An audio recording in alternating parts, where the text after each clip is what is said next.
नौशहरा में एक मीटिंग रखी थी जिसमें हमने काफ़ी इश्यूज हमने डिस्कस किए। उसमें मेन ये था एक नशा मुक्त अभियान, एक हमारा प्रधानमंत्री फसल बीमा योजना, इसके लिए रजिस्ट्रेशन चल रही है, कैंप्स एग्रीकल्चर डिपार्टमेंट की तरफ से लगाए जा रहे हैं।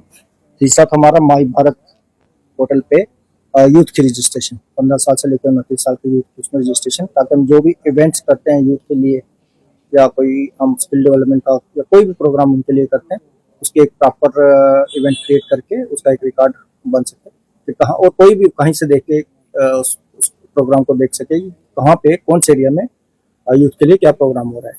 तो ये मेन इश्यूज थे। उसके बाद हमारा 15 जुलाई को ब्रिगेडियर मोहम्मद उस्मान जो नौशहरा के शेर हैं, जिनका काफ़ी रोल इस एरिया को एनिमी फोर्सेस से रिट्रीव करने में 1948 में रोल रहा है और उन्होंने अपनी शहादत भी यहाँ दी है। तो उनकी बर्थ एनिवर्सरी 15 जुलाई को होती है। उस उपलक्ष्य में हम एक एग्जीबिशन कम रजिस्ट्रेशन कैंप लगा रहे हैं। वो उनके जो हमारा मेमोरियल है ब्रिगेडियर उस्मान मेमोरियल जंगड़ में, उन्हीं के कॉम्प्लेक्स के पास, वहाँ पे हम काफ़ी सारे डिपार्टमेंट्स का स्टॉल रखेंगे। उसमें रजिस्ट्रेशन भी होगी और उस पर अवेयरनेस प्रोग्राम एक किस्म का वहाँ ऑर्गेनाइज किया जाएगा। ये 3-4 इश्यूज को लेके आज हमने सब डिवीजन लेवल ऑफिसर जितने भी हैं हमारे नौशहरा के, उनके साथ मीटिंग की और इवेंट को कैसे प्लान किया जाए और कैसे इसको करेंगे उसी पे चर्चा की। तो मानसून का सीजन लगने वाला है, लगभग लग चुका है जी। काफी तूफान बारिशें आती हैं और किस तरीके की तैयारी चलती है प्रशासन की, क्योंकि काफी नुकसान होता है, लोगों का भी काफी नुकसान होता है, लोगों को क्या कहेंगे? देखिए लास्ट ईयर भी काफ़ी बारिशें हुई और उसकी वजह से काफ़ी नुकसान भी हुआ और बाद में गवर्नमेंट ने उसको डिजास्टर डिक्लेयर करके काफ़ी सारा रिलीज जो लोग उसमें कवर होते थे, जिनका नुकसान हुआ था, उनको दिया गया। इस साल भी लोगों को पहले से ही अवेयर किया गया है।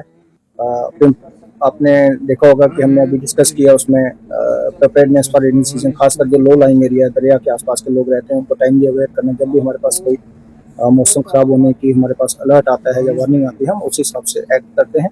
उसमें चाहे अनाउंसमेंट कराना हो, लोगों को इवैक्यूएट करना हो या और कोई मेजर उसमें हमने प्रिकॉशनरी मेजर लेने होते हैं, उसकी भी चर्चा यहाँ पे की गई। ये सब इश्यूज हैं आपके सामने डिस्कस किए। तो ब्लॉक दिवस अपने लेवल पे आपने बहुत सारे किए, हमने देखा कि गांव-गांव जाके पहाड़ों में जाकर आप लोगों के बीच जाते हो और काफी लोगों में यहाँ अवेयरनेस दी है। कितना फर्क पड़ा है सर एडमिनिस्ट्रेशन का मौके पर गाँव में? ब्लॉक दिवस का कंसेप्ट ये था कि किसी न किसी एक गांव में जाके, पंचायत में जाके हम लोगों के बीच बैठ के लोगों की समस्याएं सुने और उनका ऑन स्पॉट जो वहाँ पे रेजोल्यूशन हो सकता है वहाँ पे रिजॉल्व करें। जो गवर्नमेंट के साथ टेकअप करने वाले इश्यूज होते हैं गवर्नमेंट के साथ टेकअप करते हैं। Basically governance at doorstep का कंसेप्ट है। लोगों के बीच में जाके लोग ऑफिस के चक्कर लगाएं या डीसी ऑफिस या आईडीसी ऑफिस आए या बाकी दफ्तरों में जाए, उससे बेटर है कि हम हफ्ते में एक दिन, उसमें वेडनेसडे डिसाइड किया गया, हम फील्ड में जाते हैं, लोगों के बीच बैठते हैं, उनकी समस्याएं सुनते हैं और जो भी हमारे लेवल के इश्यूज हमारे होते हैं उनको सॉल्व करते हैं और बाकी जो गवर्नमेंट के साथ टेकअप करने वाले हैं टेकअप करते हैं। सर डेवलपमेंट कार्य किस तरीके से नौशहरा में चल रहे हैं, तो आपकी देखरेख में किस तरीके से यहाँ पे? देखिए हर डिपार्टमेंट का काफ़ी अच्छे काम यहाँ चल रहे हैं और हमारे लेवल पे जो उसकी मॉनिटरिंग होती है वो भी करते हैं और आगे भी इसकी जो रिव्यू होगा टाइम उस पर करते रहेंगे हम। तो ये सर कॉन्फ्रेंस हॉल में पहली मीटिंग हुई है प्रशासन की, और किस तरीके की मीटिंग रही? देखिए हमारे पास, आपको पता है नौशहरा में हमारे पास मीटिंग हॉल नहीं और इसकी रिनोवेशन की गई। आपको पता है लास्ट वीक ही इसको ऑनरेबल डिप्टी सीएम साहब ने इनॉग्रेट किया और एटलीस्ट हमारे पास एक स्पेस है, यहाँ हम खड़े हैं 100 लोगों की कैपेसिटी के साथ हमारे पास मीटिंग हॉल है और हम आपको मीटिंग यहाँ। सर नशा मुक्त अभियान के आप उसके बारे में क्या कहेंगे और कितनी कामयाबी मिली है 100 दिन? देखिए कामयाबी हम आज की डेट में ये नहीं कह सकते कि कामयाबी हमें कितनी मिली, बट हाँ एक अवेयरनेस मेगा कैंपेन थी, अभी चल रही है, फाइनल स्टेज पे है। 3 इसके मेन पार्ट थे। पहला था कि जो लोग इसकी तस्करी में या इलीगल, आप कह सकते हैं कि इलिसिट ट्रैफिकिंग ऑफ ड्रग्स में इन्वॉल्व थे, उनको उन पे चेक रखना, उनको पकड़ना, वो पुलिस का काम था।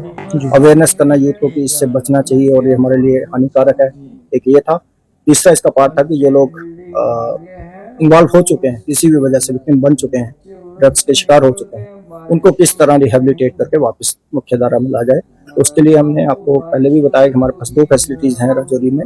एक जीएमसी में 20 बेड का वार्ड है डेडिकेटेड ड्रग एडिक्शन के लिए।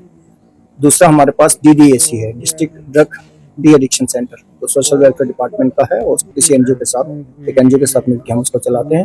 वहाँ पे हमारे पास 15 पेशेंट्स को एडमिट करने की फैसिलिटी है। तो काफ़ी सारे लोगों ने उसका बेनिफिट लेके अपने आप को रिकवर भी किया है, तो ये हम अचीवमेंट भी मान सकते हैं। मिशन युवा जो चल रहा है जी। उसमें आपने अभी मिशन में कितने लोगों ने उसका फायदा लिया और आगे कितना उसका कैसे रहेगा? अगर हम नौशहरा की बात करें तो 100 से ज्यादा हमारे केसेस डिस्पर्स हो चुके हैं। हमारे पास कोई 400 से ज्यादा एप्लीकेशंस आई हुई हैं और अलग अलग डिफरेंट स्टेजेस पे हैं और उनकी प्रोसेस चल रही है। हमारी कोशिश है कि मैक्सिमम लोगों को इस स्कीम के बारे में अवगत करा के उनको बेनिफिट इस चीज का दिया जाए।